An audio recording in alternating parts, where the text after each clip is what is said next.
Apakah kata parenting atau pola asuh sudah cukup sering kamu dengar? Pernahkah kamu bertanya-tanya apa sih dampak pola asuh pada anak? Dalam ilmu psikologi perkembangan, telah ditemukan beragam penelitian terkait pentingnya pola asuh. Saat penelitian topik tersebut semakin rutin dikaji, sudah sepantasnya kita mencoba untuk mempelajari sedikit demi sedikit. Mungkin saja teman-teman penasaran dengan gaya pola asuh dan kepribadian seseorang yang terbentuk dari sistem pola asuh yang diterapkan. Jika diamati secara jeli, kita dapat berasumsi bahwa pengaruh pola asuh itu memberi peran yang sangat besar. Gaya pola asuh kita dapat mempengaruhi segalanya, mulai dari kondisi fisik anak hingga bagaimana kondisi emosionalnya. Sejak tahun 1960-an, Diane Baumrind, seorang psikolog klinis perkembangan, melakukan penelitian yang berfokus pada pola asuh orang tua terhadap anak. Teori parenting Baumrind ini memang dianggap Amerika sentris, namun di banyak budaya lain, teori ini dapat direplikasi dan bisa menjelaskan kondisi masyarakat di budaya yang berbeda. Misalnya dalam satu jurnal berjudul Parenting Styles in Parent-Adolescent Relationships: The Mediating Roles of Behavioral Autonomy and Parental Authority yang terbit pada tahun 2018 kemarin pada populasi anak di Cina. Penting diketahui bahwa gaya parenting menurut Baumrind ini mencakup 4 area, yakni gaya disiplin, gaya komunikasi, gaya merawat, dan ekspektasi atau harapan. Menurut teori ini terdapat 4 gaya pola asuh, yaitu authoritarian, autoritatif, permisif, uninvolved. Setiap gaya pola asuh mengambil pendekatan berbeda dalam membesarkan anak dan dapat diidentifikasi dengan sejumlah karakteristik yang berbeda pula. Yang pertama, authoritarian parenting. Dalam model ini, biasanya orang tua cenderung percaya bila anak-anak mesti diawasi dan tak perlu didengarkan. Aturan yang dibuat oleh orang tua adalah satu-satunya yang harus diterima. Orang tua cenderung tidak mempertimbangkan perasaan anak. Jika salah satu dari ketiga pernyataan itu sesuai dengan ciri orang tua mengasuh anak, kemungkinan mereka menggunakan pendekatan authoritarian. Orang tua yang menggunakan pendekatan ini kerap kali mengatakan, "Saya sudah bilang harus seperti itu." Ketika seorang anak mempertanyakan sebuah aturan, orang tua seperti ini selalu menolak dan tak ingin ada negosiasi. Orang tua hanya ingin satu hal, anak yang patuh. Mereka juga tidak memberi izin pada anak untuk terlibat dalam tantangan proses pemecahan masalah yang terjadi. Sebaliknya, mereka membuat aturan dan menegakkan konsekuensinya dengan sedikit atau sama sekali tidak memperhatikan pendapat anak. Orang tua dengan gaya ini kerap menggunakan hukuman. Jadi, alih-alih mengajari seorang anak cara membuat pilihan yang lebih baik, mereka malah berharap anak-anak merasa bersalah dan meminta maaf atas kesalahannya. Secara umum, pola asuh ini cirinya bisa ditandai dengan kerap menerapkan hukuman, komunikasi satu arah, atau hanya orang tua anak dan tidak ada diskusi atau negosiasi, harapan pada anak tinggi dan sangat tidak fleksibel. Hasilnya, anak-anak yang menerima gaya ini akan cenderung mengikuti peraturan setiap saat, tapi kepatuhan mereka akan berdampak pada hal lain, karena perilakunya bukan hal yang datang dari dalam dirinya. Mereka akan mudah merasa terganggu terkait dengan self-esteem mereka, atau menilai diri rendah, terlebih jika pendapat mereka tidak dihargai. Mereka dapat menjadi agresif dan mudah bermusuhan dengan orang lain.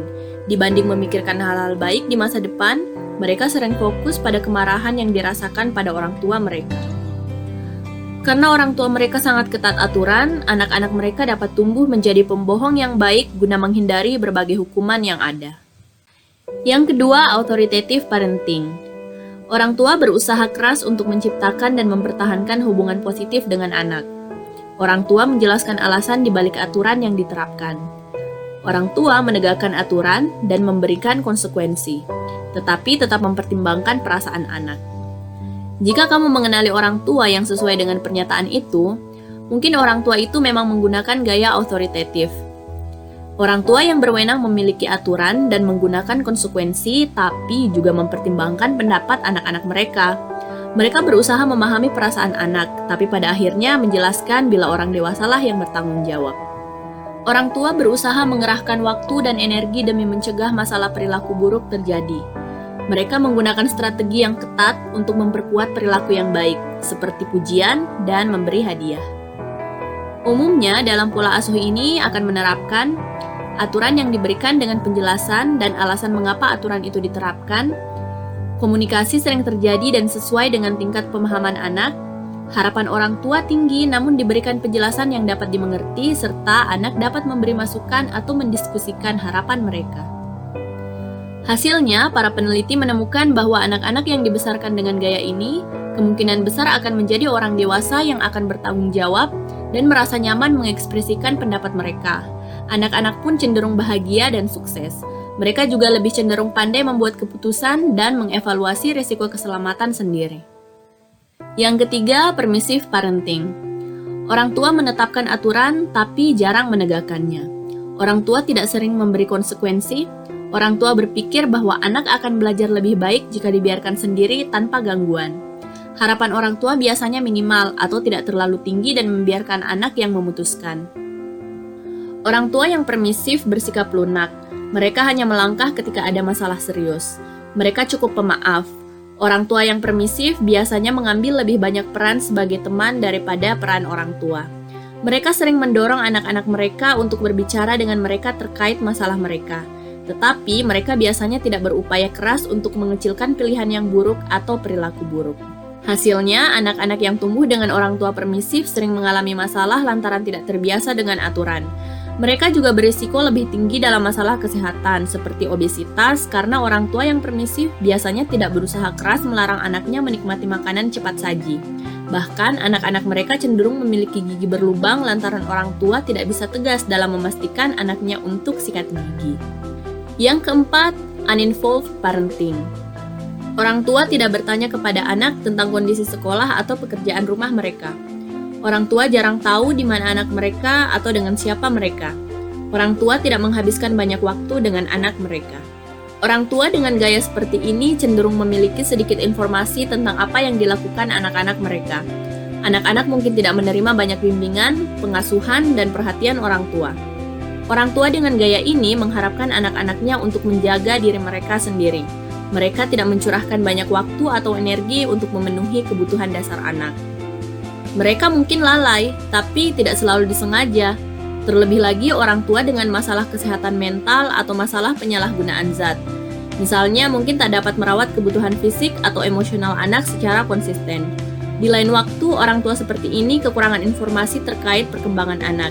Dan kadang-kadang mereka kewalahan dengan masalah lain, seperti pekerjaan, masalah finansial, dan mengelola urusan rumah tangga. Hasilnya, anak-anak dengan gaya pola asuh seperti ini cenderung bermasalah dengan masalah self-esteem mereka. Mereka cenderung memiliki perilaku buruk di sekolah, mereka juga sering menjadi pemicu masalah dan kurang bahagia. Nah, kira-kira pola asuh seperti apa yang pernah kamu alami dan apa yang akan kamu terapkan bila kelak menjadi orang tua? Kamu bisa share pengalaman dan pendapat kamu di kolom komentar. Terima kasih telah menyaksikan. Jangan lupa beri like, share, dan subscribe channel ini ya. Sampai jumpa di video-video berikutnya.